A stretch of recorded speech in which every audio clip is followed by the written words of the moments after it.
Hi hello welcome to Rafi theatre. நான் உங்கள் ரஃபி. இன்றைக்கி திரையரங்கு நிகழ்ச்சியில் நம்ம பார்க்க போகிற படம் பெருசுன்னு டைட்டில் வச்சுட்டாங்க.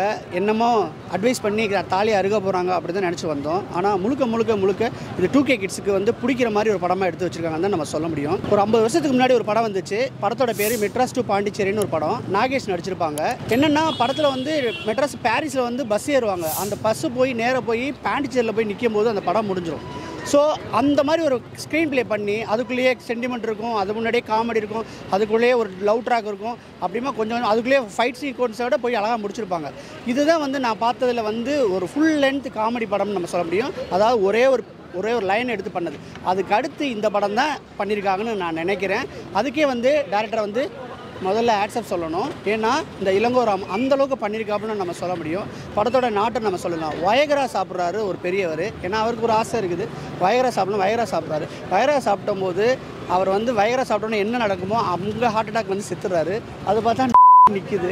அதை வந்து அமுக்கணும். அதுதான் படம். ஏன்னா இப்படியே வச்சு நம்ம வந்து பரி பண்ணோம்னா நம்மளுக்கு வந்து ஊரே அசிங்கமாக பார்க்கும்னு சொல்லிட்டு அந்த 2 பசங்க சேர்ந்து அதை மறைக்கிறதுக்கும் அதை வந்து ஸ்ட்ரைட் பண்ணுறதுக்கும் என்னென்ன விஷயங்கள்லாம் பண்ணுறாங்கங்கிறத இந்த படத்தோடைய கதைன்னு நம்ம சொல்லலாம். படத்தோடைய பாசிட்டிவ் என்னன்னு சொன்னால் ஸ்க்ரீன் ப்ளே தான் நம்ம சொல்லி ஆகணும். அந்தளவுக்கு என்கேஜிங்காக உட்கார வச்சுருக்காங்க. ஒரு சின்ன நாட்டு நான் நினச்சேன் 20 நிமிஷத்துலேயே படம் முடிஞ்சிடும். அதுக்கப்புறம் வந்து கண்டென்ட்குள்ளே போகிறாங்கன்னு பார்த்தா கண்டென்ட்டே அதான்டான்னு சொல்லிட்டு செருப்பால் அடித்த மாதிரி அந்த 2 நிமிஷத்துலேருந்து கிளைமாக்ஸ் வர ஒரே மேட்ரை அப்படியே ட்ராவல் பண்ணி கொண்டு முடித்தது வந்து உண்மையிலே பாராட்டணும். அதில் என்கேஜும் பண்ணியிருக்காங்க. காமெடி வந்து கொட்டி இருக்குது. யார் இல்லை, கிங்ஸ்டன் இருக்காப்புல, முனிஸ்காந்த் இருக்காங்க, பாலசரவணன் வேறு லெவலில் பண்ணியிருக்காப்புல. இந்த மாதிரி காமெடி பட்டாளமே சேர்ந்து இந்த படத்தை ஒரு அருமையான ஒரு காமெடி படமாக கண்டென்ட்டுக்கு உள்ளேயே வந்து கொண்டு வர்ற படமாக கொண்டு வந்து நிறுத்தினது வந்து பெரிய விஷயம். ஆனால் இந்த மைனஸ் அப்படின்னா இந்த கதையே வந்து பெரிய மைனஸை சொல்ல முடியும். யாருமே வந்து ஃபேமிலியோட பார்க்க முடியாது.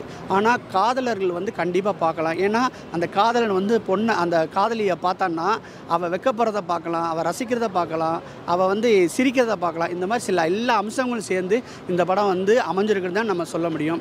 படத்தில் வந்து ஹீரோ வந்து வைபவாக இருந்தாலும் உண்மையிலே ரியல் ஹீரோ யாருக்கிட்டனா சுனில், அவனுடைய ஒரிஜினல் அண்ணனே இதில் அண்ணன் நடிச்சிருக்காப்புல. அந்தளவுக்கு பெர்ஃபார்மன்ஸு யதார்த்தம். ரொம்ப எங்கே நம்ம அப்பாவோட மானம் போயிருமோன்னு சொல்லிட்டு அங்கங்கே போய் எங்கேயா கூட்டம் நின்னா போய் இடையில நின்றுவாப்புல என்ன பேசுகிறாங்கன்னு பார்க்க. அந்தளவுக்கு பதட்டப்படுற சீன் எல்லாமே நல்லாவே பண்ணியிருக்காங்க. நிஹாரிகா வைபவோடைய பேராவை நடிக்கிறாங்க. அவங்களும் பார்த்தா ரொம்ப அழகாக இருக்காங்க, ரொம்ப நல்லாவே பண்ணியிருக்காங்க.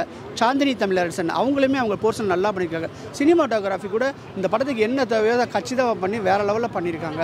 மியூசிக் பார்த்தோன்னா படத்துக்கு ரொம்ப ப்ளஸ் பாயிண்ட்னு சொல்லணும். அந்தளவுக்கு அருமையாக பண்ணியிருக்காங்க. கிளைமேக்ஸில் மட்டும் ஒரு சாங், அதாவது அவங்க வந்து எல்லாருமே நிம்மதி பெருமிச்சு விட்ருவாங்க. அவங்களுடைய ப்ராப்ளம்னு சால்வ் ஆயிரு. கிளைமேக்ஸில் சால்வ் ஆனால் அவங்கள கொண்டு போய் நம்ம என்ன செய்யணும், சுடுகாட்டில் எரிக்கணும். அப்போ வந்து அந்த பேத்தோ சாங் போட்டிருப்பாப்புல. அப்பாவை நினச்சவங்க எல்லாருக்குமே அந்த சாங் வந்து நெஞ்ச வருடம் தான் நம்ம சொல்ல முடியும். ஓவராலாக இந்த படம் வந்து இளைஞர்களுக்கான படம். குடும்பத்தோடு வந்து பார்க்க முடியுமா அப்படின்னா முடியாது. கண்டென்ட் எது கொடுத்துருக்காங்கன்னா வல்கரான சீனுக்கானி கொடுக்கல. அந்த வந்து மிரர் எஃபெக்ட் போட்டு அந்த சீன்லாம் காமிக்கிறாங்க. அதை அண்டரை காமிக்கிறாங்க, மிரர் எஃபெக்ட் போட்டு காமிக்கிறாங்க. அதுக்கானே கண்டென்ட்டை வந்து கொடுத்துருப்பாங்க. மருமக்குமார் வந்து மாமான்னு சொல்லிட்டு உள்ள போகும்போது அந்த இடத்த பார்த்தோன்னா அவங்க பதற சீன் ரொம்ப யதார்த்தமாகவே இருக்குது. ஆனால் ஒரு தடவை வந்து பார்த்திங்கன்னா யூத்தோடு வந்து ரசிக்கலாம். சூப்பர் படமும் கிடையாது, ரொம்ப மொக்கப் படமும் கிடையாது, ஆவரேஜான படம். சரியான குட் அட்டம்ப்ட்டு இது மாதிரி வந்தது கிடையாது. ஓப்பனாகவே வந்து சர்டிஃபிகேட் வாங்கினா கூட இந்த படத்தை வந்து நெட்ஃப்ளிக்ஸ் வாங்கியிருக்காங்க. ஸோ அந்தளவுக்கு படம் பார்த்திங்கன்னா ஓவராலாக நல்லா இருக்குது. இந்த படத்துக்கு என்னுடைய மார்க் பார்த்திங்கன்னா 10க்கு 6.5 கொடுப்பேன். மீண்டும் அடுத்த வருஷம் சந்திக்கிறேன். பாய். இந்த வீடியோ பிடிச்சிருந்துச்சுன்னா லைக் பண்ணுங்கள், ஷேர் பண்ணுங்கள், கமெண்ட் பண்ணுங்கள். ரஃபி தியேட்டரை மறக்காமல் சப்ஸ்கிரைப் பண்ணிடுங்க. பெல் பட்டனை கிளிக் பண்ணிடுங்க.